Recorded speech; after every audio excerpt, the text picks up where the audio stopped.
Remember that subset of late 90s, early 2000s outdoor tactical shooters, specifically games like Ghost Recon or Hidden and Dangerous or Delta Force, or one of my personal favorites, Deadly Dozen, where you were dropped into a large open map, given a bunch of objectives, and set off to figure out your way around.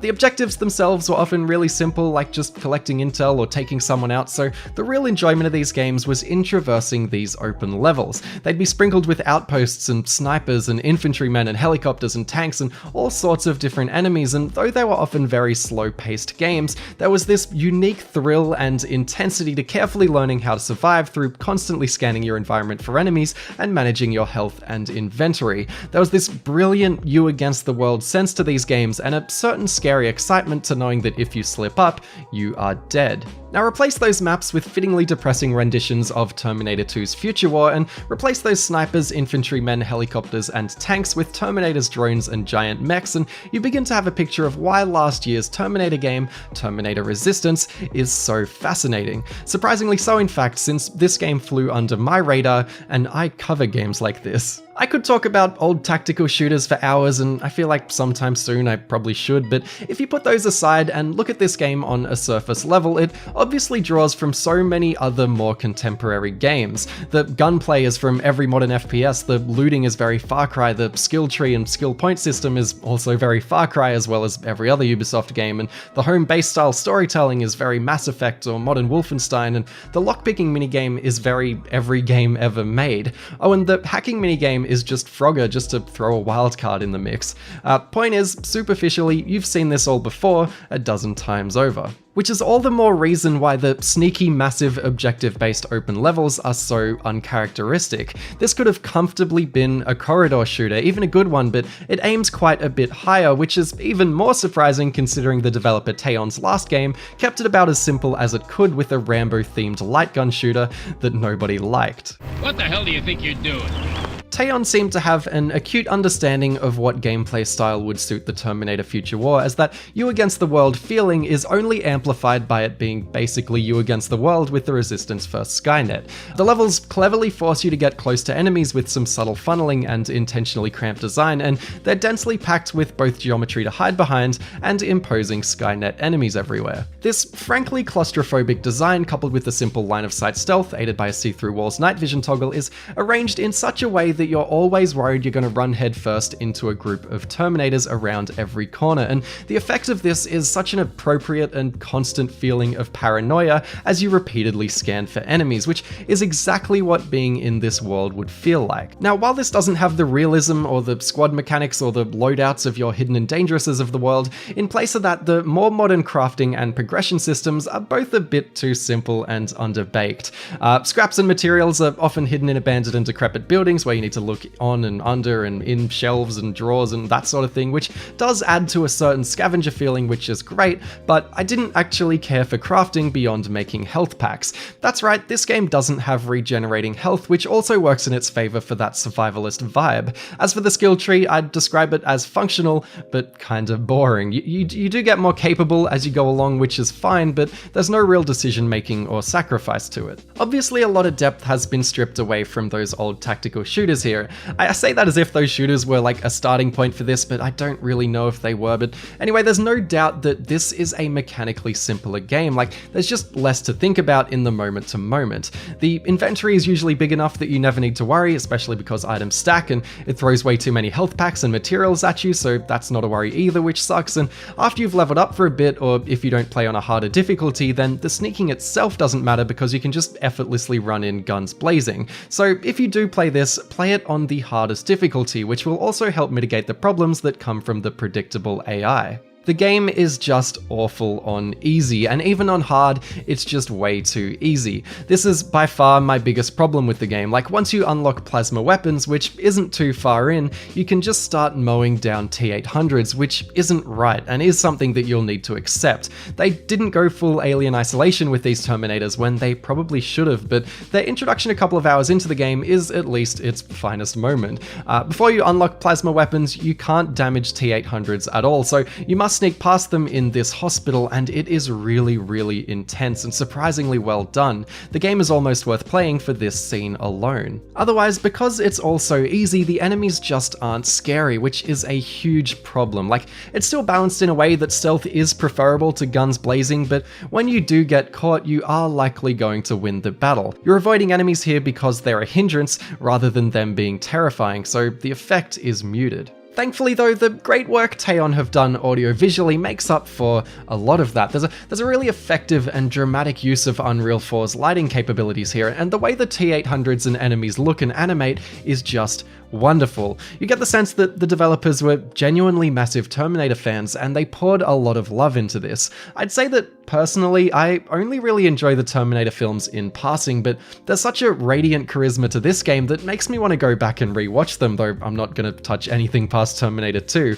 I actually took myself to see that latest one that released alongside this game, and it was just rough, but I guess that this game is its silver lining. Now, the graphics do look pretty dated beyond the lighting, particularly in some areas, and with the human characters giving off that awkward Oblivion energy, but it is easy to forgive all things considered, especially because it's a budget game. Like, really, they faithfully captured that Terminator 2 opening scene, which is really all you can ask for. The audio, on the other hand, is simply top-notch for any game, mediocre voice acting aside. It sounds how it should, which is the best compliment I can give it, and the real star of the show is the soundtrack, which is consistently punchy, sci-fi, and just cool. Like, it's worth listening to on its own, and it helms what's become my favorite version of the theme song that there is. It's just so good. So even if you're hiding from enemies more because they're annoying rather than scary, it's not hard to be swept up into the apocalyptic sci-fi wonder of it all and forget the issues.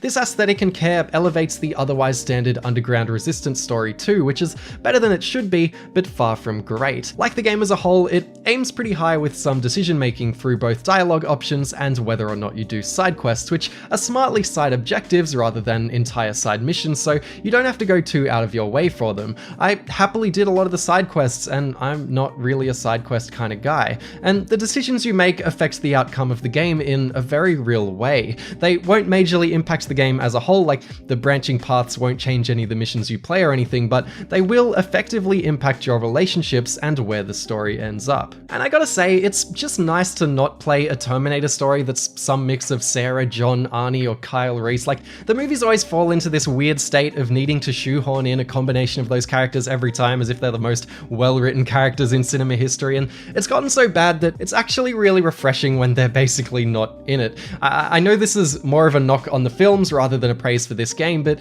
telling an at most competent Terminator story in this world with new characters really is enough for fans. More linear, very scripted Call of Duty style missions usually drive the plot forward, and they take up a large chunk of the game as you mostly alternate between these and the slower, more open missions. I actually like this as a way to refresh the pace of the game, and while these missions are far more mindless and aren't really anything to write home about, they are again surprisingly competent. Like much of the game, the aesthetic just elevates them beyond what you'd expect, and they hit enough meaningful narrative beats to be engaging. I absolutely prefer them being in the game rather than cut, but I would be lying if I said they aren't at least a bit bland. If you're completely burnt out on Call of Duty campaigns, you'll likely hate these parts, but if you enjoy Call of Duty campaigns like I do, then you'll likely enjoy these too. I'd also be lying if I said that a lot of this game wasn't at least a bit bland. It's so charming that I almost don't want to bring it down a peg, but there is a massive seen it all before factor to pretty much all of the base mechanics, which I know has turned a lot of people off, including the critics apparently. It does feel like something from the last generation. Like I said, the story could do with more oomph, especially the acting, and it bothers me that the movement speed is just that bit too slow that it's uncomfortable, where it feels like the sprinting speed should be your default speed, and there's just some iffy control stuff too, like you can't go into night vision while reloading, which might not sound like much, but it is actually pretty annoying. Again though, nothing bothers me more than the easy difficulty and the poor AI, which is really what holds this game back from being a really strong recommendation. But man, is it close. And I haven't even mentioned the turret hacking yet, which makes the stealth that much more fun because sneak up behind a turret, play a game of Frogger, and just watch as your turret effortlessly does your job for you. One of the only genuinely difficult moments I had was in this T-800 filled house, mostly because I was almost out of ammo. I struggled and struggled to kill them all, so I eventually just fanged it through and ended up stressed out in a field with no laser bullets to keep me alive. With no way to touch the T-800s wandering around, I had my own scary, unscripted version of the hospital scene from earlier in the game, and it was amazing. I had to cautiously creep around, making sure not to walk at full speed so they wouldn't hear me, and every turret I saw became both its own challenge and a blessing in disguise. Creeping around in broad daylight in a horrified state of paranoia, hacking these turrets to eventually come out on top was a brilliant emergent moment that I didn't think this game had in it, and it just confirmed to me what this game could be if the T-800s were actually threatening. Still though, if you're a Terminator fan and if you can look past some issues and uninspired mechanics, there is a lot to love here.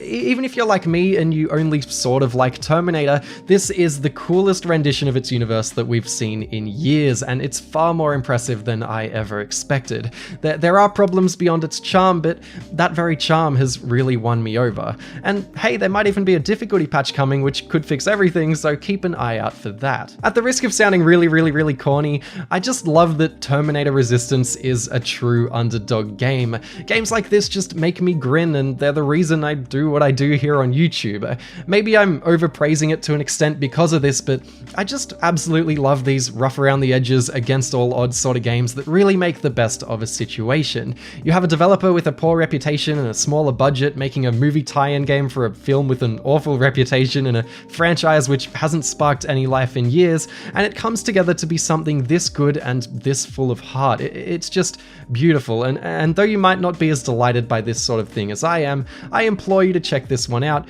if it sparked your interest. And with that, we wrap up the Terminator Resistance review. Hope you enjoyed it. I think this might be maybe the first time in the channel's history I've reviewed an actual basically new game, which is pretty weird to think about. And I'm doing another newish game next after this, with the Narcos game, so look forward to that.